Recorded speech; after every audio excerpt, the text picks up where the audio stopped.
Welcome back to Pulse on the Market, the show designed to help you as an investor make better, more educated financial decisions. I'm your host, Jaden Vrains, founder of Vrains Capital, and let's get right into it for today.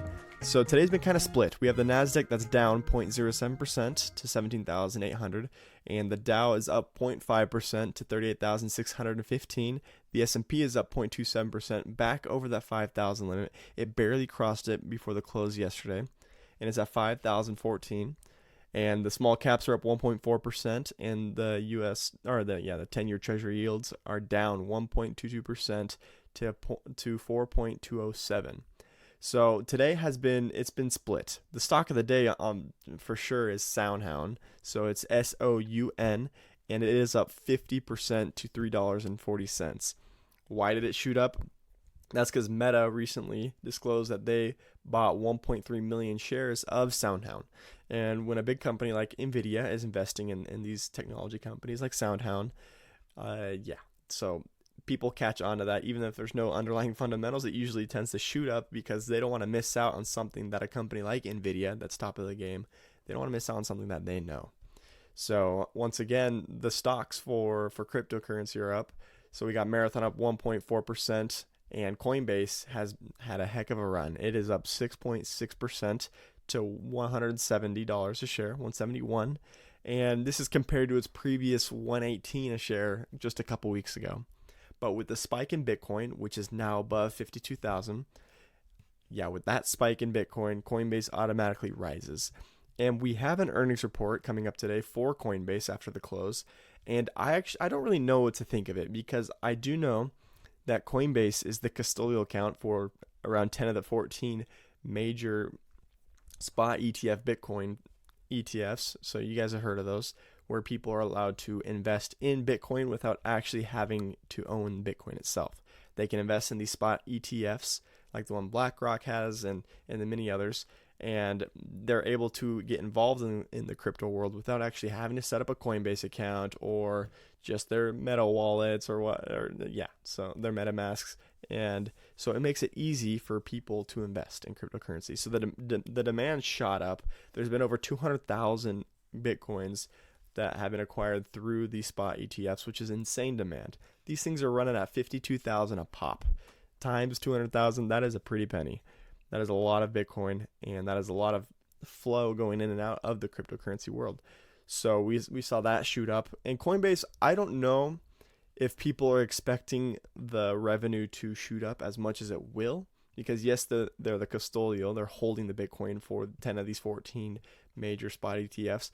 But I don't know if it's going to increase the revenue as much as people think. And I hope so. I like Coinbase. I use them for my personal finance.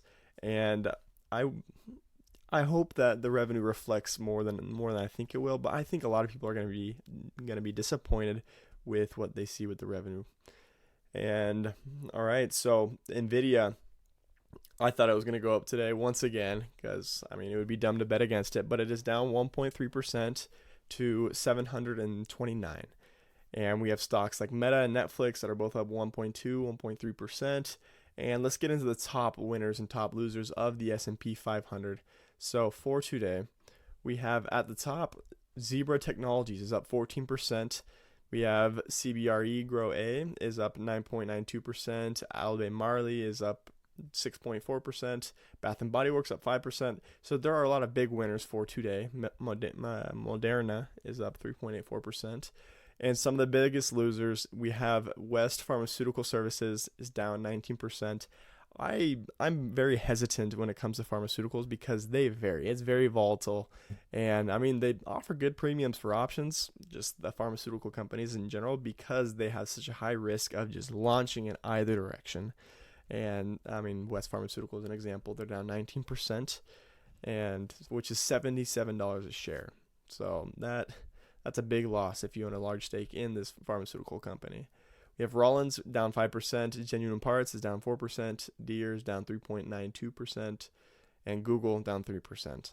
So, and we also have Cisco. I was talking to you about Cisco. We'll actually talk later about Cisco, but yeah, they didn't do so well, and they're down 3% as well. And I'm just not a very big fan of Cisco in general. but we'll talk about that a little later. For the Dow, the biggest winners, biggest losers in the Dow, we got Walgreens, which is up 3.6%, Goldman Sachs up 2%, and Honeywell up 1.6%. And Intel seems to be bouncing back a little bit. It is up 1.6%. And the biggest losers, we got Cisco, which is the biggest loser in the Dow. So it's in the Dow and the S&P 500, and it is down 2.6%. And last but not least, the Nasdaq, the biggest winners and losers. Some of them might be similar. Yeah, we got Moderna, which is the top gainer in the Nasdaq. Airbnb's up 4%. And yeah, we have stocks like Walgreens, and Tesla, believe it or not, is up 2.79%. It's up to 194 a share, and that's good news for Tesla. I hope they rebound. And the biggest loser in the Nasdaq is Marvel Technology, down 2.61%, and Google is down 2.38. So those are the biggest winners and the biggest losers for today. Let's get into our stories of the day. So we have Cisco, which plans to cut 5% of its workforce, and that's more than 4,000 people. And they want to focus on AI and restructuring, but these layoffs are expected to cost the company $800 million. So another hit for Cisco. And there's more layoffs at Morgan Stanley, so they're planning to cut hundreds of jobs in its wealth management unit. And so we do see a ton of companies that are laying off employees, that are letting people go. But then again, we see numbers like the jobless claims, which is seasonally adjusted, we see the jobless claims is total for this week 212,000.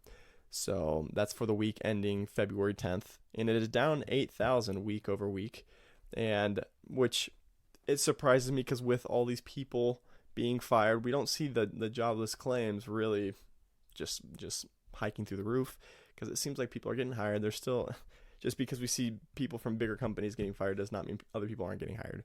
But the 4-week moving average was 218,500 for the jobless claims. So that was up 5,700 week over week. So we'll see what happens with the jobless claims number. Little news on NVDA. So they, once again, if you guys tuned in for the last episode, they surpassed Alphabet, which is huge news. They reached $1.83 trillion in market cap. That is a lot of monies. And I also mentioned the Vision Pro, of how Zuckerberg reviewed it, and he claims that Meta's Quest 3 headset outperforms Apple's Vision Pro. Well, obviously he's going to say that. He's never going to admit that the Vision Pro is better than his. And he said that despite the price, that it is better in functionality and just better value. So I don't know what to think of it. I'm a big fan of the Vision Pro. I've never tried the Quest though. So right now I'm kind of following with the media that I haven't really heard much of the Quest, but I've heard a lot about the Vision Pro, and the features seem to be pretty awesome. All right, so Starlink is looking to help a field hospital in Gaza, which is pretty cool. So they're going to provide connectivity to a field hospital in Gaza, and this will allow real-time medical consultations amid communication challenges in the region. So they're facing trouble with communication, and the Starlink should be able to help these field hospitals in Gaza. So that's a pretty cool news story from Elon Musk and Starlink. And like I said earlier too, SpaceX, they officially relocated its incorporation from Delaware to Texas. So they were going to do, I think it was Believe, Nevada, and Texas, but I guess they moved it to Texas following Elon's drama, his legal drama with that judge in Delaware. And he said, don't ever start a business in Delaware. He is not a fan of that judge or the state. So so they relocated their business. All right, retail sales are not doing so good in the month of January. So they plunged by 0.8% in January, and that's significantly more than the economists were expecting. They were expecting only a 0.3% decline, and we saw 0.8%. So that is not good news for the retail industry. All right, the UK and Japan both fall into a slight recession. So the UK has slipped into a mild recession. Their GDP fell 0.3% in the final quarter of 2023. In Japan, their economy contracted by 0.4% in the fourth quarter, following a revised 3.3% decline in the previous quarter. And this defies expectations for modest growth and pushing the country into a slight recession. And so not good news for UK and Japan. we're really blessed to live in this country of the United States, which has arguably the best economy in the world. And we constantly see growth in the S&P, the Dow, Nasdaq. You can see that in our economy, the markets and technology growth, and it's not like that for the entire world. And Japan and the UK are two amazing countries, but then we have examples like China that we would think, if we had no knowledge of just the macroeconomic political issues or whatnot, that we would think that China would be thriving, but their economy is actually not doing so well at all. They haven't been for the last who knows how many years. And so, and when China's down, that affects the world's economy because play a big role in the world's trade. A little news on the wars in Russia and Israel, because this stuff is important, because if war escalates to a certain point, it dramatically hurts the market. Like, imagine if a bomb dropped on LA, that would take down the markets completely. Like, we would go into a huge recession and the markets would crash. Most definitely. I mean, that's kind of obvious, but we have to take these things into consideration, because if we have positions in the market, we don't want it when things escalate and the stock market crashes just because of political issues, because of threats of a war or whatnot. And so it's good to stay updated on this kind of stuff. Israeli raid and airstrikes. So Israel has conducted special forces operations in Gaza's Nasser hospital with reports of civilian casualties. Israeli airstrikes in southern Lebanon have also resulted in civilian casualties. So that's not cool. I hate when I see civilian casualties. We should let it remain between the militaries of the two countries, and it's sad to see people that aren't really involved in the war die. Like, they don't deserve to die just for living in that country that has a war. And so that seems to escalate a little bit. Russia and Ukraine. So I don't know if you guys saw, but the Ukraine sunk one of the Russian amphibian ships, and I think later Russia retaliated. So let's see. Yeah, Russia and Ukraine, it says here, have engaged in air attacks following the sinking of a Russian warship by Ukraine, resulting in casualties and infrastructure damage in both countries. So now they're engaging in air attacks to somewhat retaliate for what's going on. So that war in Russia and Ukraine has been going on for a very long time, and it doesn't seem to be getting better anytime soon. There was also a Super Bowl shooting, a celebration shooting, which I didn't even hear about this. But yeah, there was a shooting at Kansas City's Super Bowl celebration, and it left one person dead and at least 21 others wounded, including 11 children. Oh, that's sad. I hate seeing that. And so, yeah, the police are seeking assistance from the public to identify suspects. So they still don't know exactly who it is. But yes, we should get to the bottom of that. That's sad. It was probably... Nah, I'm not going to say that. But yeah, no, that's not good to see. That's never okay. All right. Overall, I think one of the stocks I've been looking at the most would be Meta. I think they still have a lot more room to growth. So just from their recent performance, year to date, they're up 36%, and over the last year, they're up 170%. And the technicals are saying buy. The analyst rating is a strong buy, which I like to look at.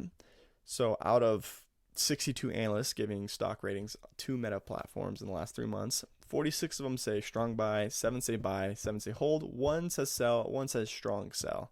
So those two guys at the bottom are, or girls, they are going against the current here.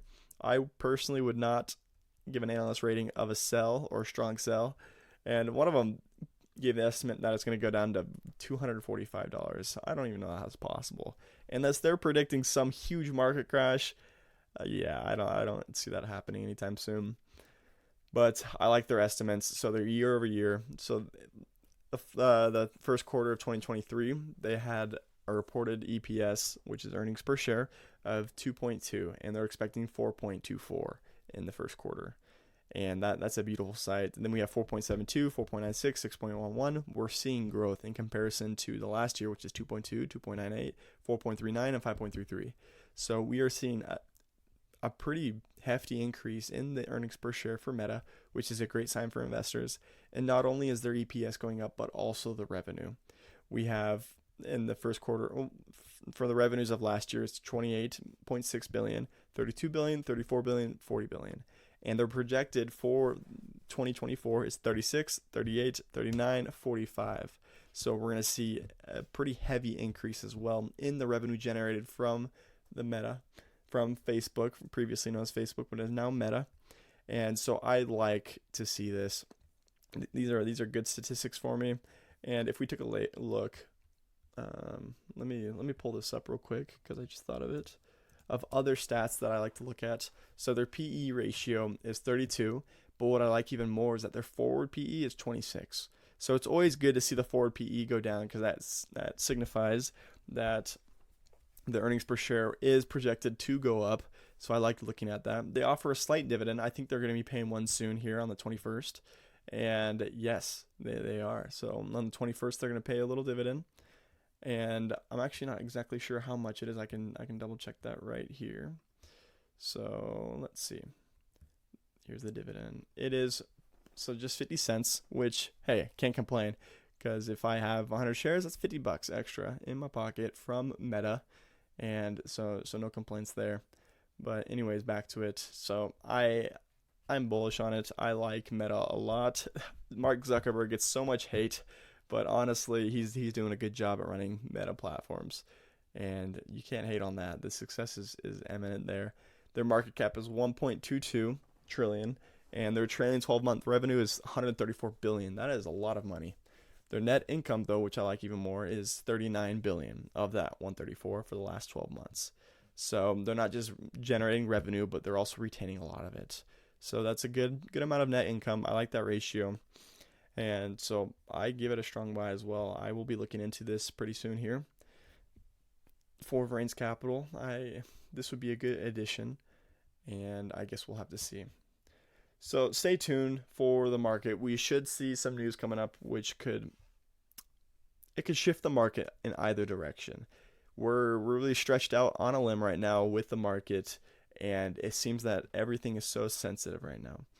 And so I would just be on the lookout for just any news report or any number that could sway the market in any direction, because it seems like the beta on the market itself right now it's like 2 or 3, just because for every dollar, like every news report that comes out, it seems to just sway the market much more than it really should.